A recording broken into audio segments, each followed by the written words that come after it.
काफ़ी ज़्यादा इम्पोर्टेंट है। वैसे तो अब प्रॉब्लम क्या है, ये वीडियो सारे बच्चे देखेंगे, चाहे उन्होंने 9th में साइंस लिया हो कॉमर्स लिया हो, क्योंकि आईसीएसई में दोनों ऑप्शन मिलते हैं, क्योंकि इंग्लिश लैंग्वेज का पेपर तो सबको देना है। अब मैं आज टेक्निकल बेसिस से बात करूंगा कि कौन सा एस्से क्वेश्चन नंबर 1 जिसमें आपको एक्चुअल में चॉइस मिलती है, ये स्पेसिमन पेपर है इसी साल का। क्वेश्चन नंबर 1 में हम कौन सा एस्से अटेम्प्ट करें, क्योंकि हमें 5 में से एक ही एस्से अटेम्प्ट करना होता है। ठीक, कौन सा ऐसे अटेम्प्ट करें कि हमारे मैक्सिमम मार्क्स आ सके। अब किसी का पर्सनल बायस होगा, किसी को लगता होगा नहीं नहीं मैं तो आर्गुमेंटेटिव ही ऐसे अटेम्प्ट करूंगा, मेरा तो पर्सनल बायस है। तो जो लोगों का पहले से ही पर्सनल बायस है वो इस वीडियो को छोड़ दीजिए, कोई ज़रूरत नहीं आपको इस वीडियो को देखने की, क्योंकि मैं यहाँ पे पर्सनल बायस पे नहीं खेल रहा हूँ। आपको राइटिंग पसंद है, आपको क्रिएटिव राइटिंग पसंद है, आप पर्सनली भी कर सकते हैं। यहाँ आपके मार्क्स की बात है, यहाँ पर्सनल बायस रखेंगे, अपना ईगो रखेंगे तो नंबर कट जाएगा, है ना। कुछ टॉपिक्स ऐसे होते हैं इसमें ऑब्वियसली ज़्यादा मार्क्स मिलते हैं, मार्क्स लाना ईजी होता है। तो कौन सा वो टॉपिक है। अब मैंने अपने बोर्ड में कौन सा ऐसे अटेम्प्ट किया था 10th में एज वेल एज 12th में, क्योंकि मैं 10th भी आईसीएसई से हूँ और 12th भी आईएससी बोर्ड से हूँ। दोनों बोर्ड मैंने सीआईसी बोर्ड से ही पास किया है, और मेरे इंग्लिश में काफ़ी अच्छे मार्क्स आए थे। मैं ये नहीं बोलूँगा कि मैं बिल्कुल टॉपर था इंग्लिश में, बट हाँ मेरे एक अच्छे डिसेंट मार्क्स आए थे, विच विज अराउंड 90% के आसपास था इंग्लिश में, ठीक है। और तो ठीक है, इसके बारे में बात करते हैं। तो लिटरेचर तो ठीक है, बहुत लोगों को लिटरेचर में कोई परेशानी नहीं होगी, क्योंकि एक तो सिलेबस बहुत कम हो गया है। मतलब पहले तो 2 साल का सिलेबस आता था, अब तो एक ही साल का आ रहा है। तो बात करते हैं ऐसे में। पहला है कि आपको 30 मिनट से ज़्यादा ऐसे नहीं लिखना है। बहुत लोग क्या करते हैं, इनको क्रिएटिव राइटिंग का शौक होता है, वो 1 घंटा ऐसे में लगा देते हैं, उनका पूरा पेपर छूट जाएगा बोर्ड में। तो इंस्ट्रक्शंस बहुत इंपॉर्टेंट है। 300 साढ़े 300 वर्ड का ऐसे लिखना है। अब पता कैसे चलेगा कि 300 साढ़े 300 वर्ड का ऐसे है। देखिए ऑब्वियसली आप सारे वर्ड्स काउंट नहीं कर सकते हो। आपने जैसे मान लीजिए एक लाइन है, उसमें आपने वर्ड काउंट किए 1 2 3 4 5 वर्ड आ गए, ठीक है।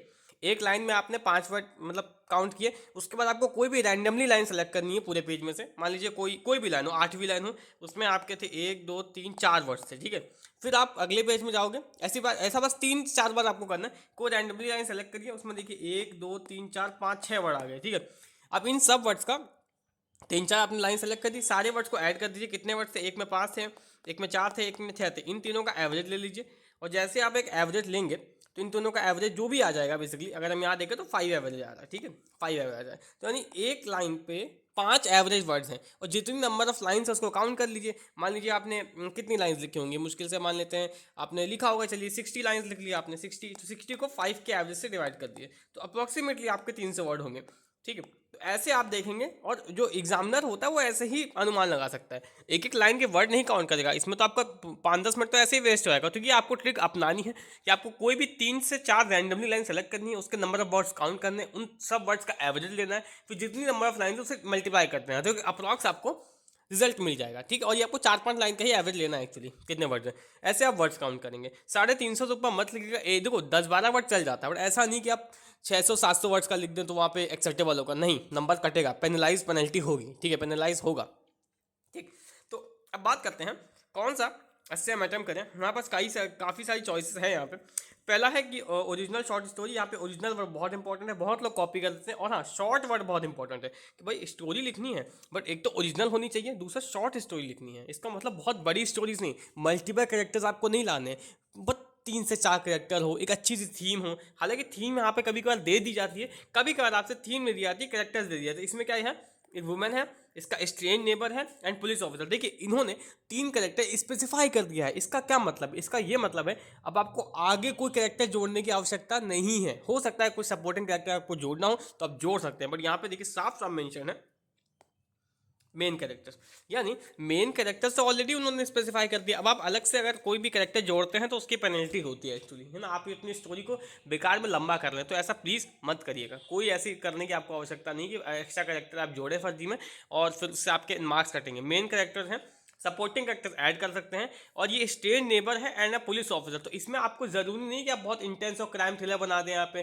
बिल्कुल ऐसे ही जो आप मूवीज़ देखते हो वैसे बना दें। सिंपल स्टोरी होनी चाहिए, शॉर्ट होनी चाहिए, एक अच्छा मैसेज होना चाहिए, और लास्ट पैराग्राफ में कंक्लूजन होना चाहिए। फिर दूसरा ऐसे देख लेते हैं, जो कि है एक तरीके से बेसिकली ये आपका थोड़ा सा नरेटिव टाइप का ऐसे होता है ना, कि आपको टीचर एक ग्रुप में आपका पर्टिकुलर प्रोजेक्ट में, तो आपको नरेट करना है अपना इंसिडेंट कि आपने क्या किया। ये नरेटिव या डिस्क्रिप्टिव टाइप का ऐसे के कैटेगरी में आ सकता है। नरेटिव में आपको इंसिडेंट नरेट करना और डिस्क्रिप्टिव में डिस्क्राइब करना होता है चीज़ों को, ये है ना। उसके बाद है ये है peer pressure is a force for good, तो ये आर्गुमेंटेटिव टाइप का ऐसे है। उसके बाद है ये डिस्क्रिप्टिव ऐसे हो गया बेसिकली, ये सॉरी ये नरेटिव हो गया, यहाँ पे मैं ये नरेटिव हो गया, ये आपका डिस्क्रिप्टिव हो गया। दोनों ऑलमोस्ट सेम टाइप के ऐसे होते हैं, बस हाँ टोन दोनों की अलग अलग होती है। इंपॉर्टेंट क्या है, दोनों की टोन अलग अलग होती है। और फिर ये पिक्चर कॉम्पोजिशन।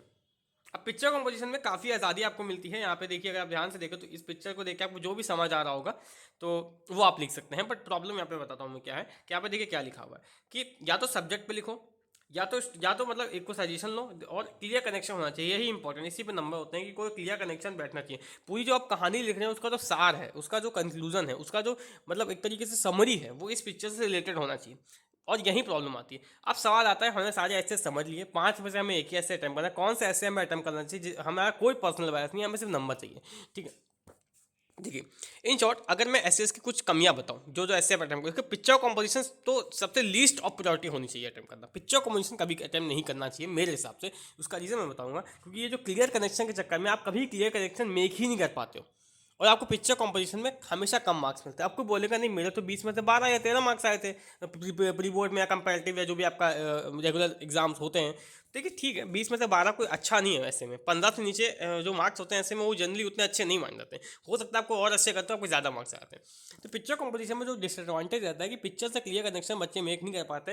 एंड ये जो पिक्चर है ये बहुत मतलब ऐसी ब्रॉड पिक्चर है, इसमें कई सारे आइडियाज़ हो सकते हैं। तो अब जो एग्जामिनर अगर आपके आइडिया से रेजोनेट नहीं किया तो वो भी एक इंसान है, हो सकता है उस आइडिया को रेजोनेट ना करने की वजह से आपके मार्क्स काट ले, क्योंकि आपको नहीं पता ना एग्जामिनर को क्या आइडिया आएगा इस पिक्चर को देखिए। एग्जामिनर तो ठीक है, वो अपनी तरफ से यही सोचेगा कि मैं ज़्यादा से ज़्यादा आइडियाज़ अपने दिमाग में लाऊं, जो बच्चा करे उसको एक्सेप्ट कर लूँ। बट प्रॉब्लम होती है, प्रॉब्लम बहुत होती है पिक्चर कॉम्पोजिशन में। तो पिक्चर कॉम्पोजिशन तो लिस्ट इसकी जो हम प्रियोरिटी लिस्ट देंगे, इसकी प्रियोरिटी लिस्ट 5 हो जाएगी, यानी ये हमें लास्ट में अटैम्प्ट करना है। ठीक है, मतलब हमें ये नहीं अटैम्प्ट करना ऑलमोस्ट देखा जाएगा।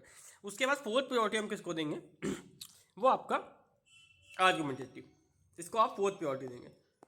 एग्जाम्पल क्यों भाई, आर्गुमेंटेटिव ऐसे में लोग को लगता है भाई हम तो बहस करने में बहुत अच्छा है, हम बहुत अच्छी बहस कर सकते हैं तो हम आर्ग्यू कर लेंगे। देखिए यहाँ पे आपको आर्गुमेंटेटिव ऐसे बिना बैलेंसिंग के लिखना है, यानी एक साइड आप हो तो उसी साइड की ये बातें करनी है आपको, उसके मतलब बिहाफ पे आपको फैक्ट्स देने हैं, फिगर्स कोट करने हैं, वो भी लेजिट फिगर्स कोट करने पड़ेंगे आपको। जैसे यहाँ पे पीयर प्रेशर की बात हो तो आपको ऐसे केसेस रिपोर्ट करने पड़ेंगे जहाँ पीयर प्रेशर या तो अच्छा जगह से काम किया या तो बुरी जगह से काम किया। आपको अपने पर्सनल एक्सपीरियंसेस नहीं लिखने हैं। आर्गुमेंटेटिव ऐसे का मतलब होता है you have to back up your ace with facts, और यहाँ पे फैक्ट्स बहुत इंपॉर्टेंट है। और ज़्यादातर बच्चे इतना मतलब कोई भी ऐसे आज यहाँ पे ये आया कोई कुछ और आया, ज़रूरी नहीं उस समय आपका फैक्ट्स हो, तो बच्चे ज़्यादातर खींचते हैं मतलब ऐसे को, और वो खींचने में नंबर मिलता नहीं है। जब तक आपके पास 8 से 10 फैक्ट्स नहीं होंगे, फिगर्स नहीं होंगे, तब तक आपको नंबर नहीं मिलेगा, और जनरली ये नहीं होता है। ठीक है, अब इतना कोई अगर बहुत नॉलेज वाला बंदा होगा तो उसकी बात नहीं कर रहा मैं, जनरली आपके पास नहीं होता है। फिर आपके पास आता है तीसरी प्रायोरिटी में नैरेटिव से। आप लोग बोलेंगे नैरेटिव ऐसे क्यों, हालांकि नैरेटिव ऐसे तो आसान रहता है, नरेट करना होता है। देखिए नैरेटिव ऐसे ना बहुत एक तरीके डिस्क्रिप्टिव ऐसे ऐसे सिमिलर होता है, हालांकि थोड़ा टोन अलग होती है, उसमें नरेट कर रहे होते हैं, उसमें डिस्क्राइब कर रहे होते हैं। तो देखिए नैरेटिव ऐसे में आपको वर्ड्स की नॉलेज बहुत अच्छी होनी चाहिए, और अगर आपका जो नैरेटिव स्टाइल है वो बहुत इंपॉर्टेंट है कि टोन क्या है नैरेटिव ऐसे की। ठीक है, यहाँ पे ग्रुप के बारे में बताया गया है, तो आपके पास मिक्स फीलिंग है, इसको चाहे तो आप अटेम्प्ट कर सकते हैं, बट मैं तो बोलूँगा इसको अवॉइड ही करिए, क्योंकि एक तरीके से किसी भी इंसान को नरेट करने के लिए डिटेल्स बहुत इंपॉर्टेंट होती है। एंड आप एक्चुअल में तो आपको कोई प्रोजेक्ट मिला नहीं है इसमें, इस ऐसे में देखें तो एक्चुअल में थोड़ी आपको कोई ग्रुप या प्रोजेक्ट मिला है। आपको तो इमेजिन करना है, तो क्या आप 15-20 मिनट में इमेजिन कर लेंगे? आधे घंटे में आपको ऐसे कंप्लीट करना है, 15 मिनट रीडिंग टाइम में, बाकी भी तो पेपर बचा है, तो आप इमेजिन कर लेंगे ऐसे? इतना डिटेल्ड इमेजिन कर लेंगे? नहीं कर पाएंगे। यहाँ पर डिटेलिंग के नंबर मिलते हैं। और फिर सेकंड प्रायोरिटी पे डिस्क्रिप्टिव ऐसे। अब इन दोनों की प्रायोरिटी हालांकि मैं सेम ही रखना चाहता था, पर मैंने नंबर डाल दिया सेकंड। तो इसको भी अगर आपका वही डिस्क्रिप्टिव का मतलब यहाँ पे भी डिटेल्स मांगता है, यहाँ पे भी अच्छे अच्छे वर्ड्स आपको यूज़ करने हैं, नए नए वर्ड्स आपको यूज़ करने पड़ सकते हैं। ठीक है, तो वहाँ पे आपको प्रॉब्लम होगी, क्योंकि इतने ज़्यादा वर्ड हमें इंग्लिश के पता नहीं होते हैं एक्चुअली, सही बता रहा हूँ, कोई इतनी इंग्लिश पढ़ता भी नहीं है। तो इसको भी आप फर्स्ट प्रायोरिटी आप समझ गए, वो है स्टोरी राइटिंग। अब आप बोलेंगे फर्स्ट प्रायोरिटी मैंने स्टोरी राइटिंग को क्यों रखा, मतलब स्टोरी तो मतलब कभी कभार बहुत लोगों को टफ लगती है। देखिए स्टोरी में आपको फ्रीडम मिल जाती है, सिंपल सी बात है। एक शॉर्ट और एक ओरिजिनल स्टोरी आप सोच सकते हैं, और ओरिजिनल का मतलब ये नहीं होता है कि उसकी थीम भी ओरिजिनल होनी चाहिए। थीम आप कोई से भी ले सकते हैं, हो सकता है कोई आपने कहानी पढ़ी हो अपने टेक्स्ट बुक में, उसकी थीम आप सेंटर में रख के स्टोरी को थोड़ा चेंज कर दीजिए। ठीक है, तो वो भी ओरिजिनल में ही आता है। ठीक है, एक तरीके इंस्पायर्ड भी हो सकता है, कोई प्रॉब्लम नहीं है। हालांकि आपको मेंशन करने की आवश्यकता नहीं है, स्टोरी शॉर्ट रहती है, कम से कम कैरेक्टर्स में आप उसको निपटा सकते हैं, स्टोरी में आपको फ्रीडम मिलती है, स्टोरी में सबसे ज़्यादा मार्क्स भी मिलता है, क्योंकि स्टोरी में क्रिएटिविटी के ही नंबर होते हैं। स्टोरी में कोई भारी भारी वर्ड यूज़ करने की आवश्यकता नहीं है, कोई डिटेल्स अगर नहीं ऐड करोगे तो कोई प्रॉब्लम नहीं है। मेन आपकी स्टोरी में कैरेक्टर्स होते हैं, उसकी थीम होती है, और वो आप आराम से एक छोटी सी स्टोरी में भी, और स्टोरी राइटिंग सबसे ज़्यादा मार्क्स आपको ला के देती है, फैक्ट है। ठीक है, हो सकता है कोई बोले कि आपको यहाँ पे डाउट आएगा कि यार पिक्चर कॉम्पोजिशन में भी तो हम स्टोरी लिख सकते हैं। प्रॉब्लम है ना, पिक्चर आ गई ना, एक स्टोरी में जब आप ओरिजिनल स्टोरी होते हो आपका रेफरेंस पॉइंट को है ही नहीं, आप खुद ही रेफरेंस पॉइंट सेट करते हैं। पर पिक्चर कॉम्पोजिशन में रेफरेंस पॉइंट हो गया ना, तो वहाँ फिर उस हिसाब से नंबर आपके कट भी सकते हैं। तो मेरा तो यही कहना है कि आपको स्टोरी करनी चाहिए। बाकी अगर आपका कोई पर्सनल बायस है तो आप वही करिए। बाकी आपके मार्क्स सबसे ज़्यादा स्टोरी में ही आते हैं, और मेरे भी सबसे ज़्यादा मार्क्स स्टोरी में ही आए हैं। जितनी बार भी मैंने प्री बोर्ड में या बोर्ड में जब भी स्टोरीज अटेम्प्ट की, मैं सबसे ज़्यादा मार्क्स आए। ठीक है, आपको ये बोल सकता है कि मैं स्टोरीज में बहुत अच्छा हूँ, ऐसा कुछ नहीं है। मैं स्टोरी में बहुत कोई अच्छा राइटर नहीं हूँ। एक सिंपल स्टोरी आप लिखिए, नंबर आपको बहुत ज़्यादा मिलता है स्टोरी राइटिंग में। मैंने एक बार कोशिश की थी कि मैं पिक्चर कॉम्पिटिशन करूँ, तो नंबर मेरे बहुत ज़्यादा कम हो गए थे, बल्कि मैंने पिक्चर कॉम्पिटिशन में ज़्यादा मेहनत की थी। तो अब आके आपके ऊपर डिपेंड करता है। चलिए, थैंक यू।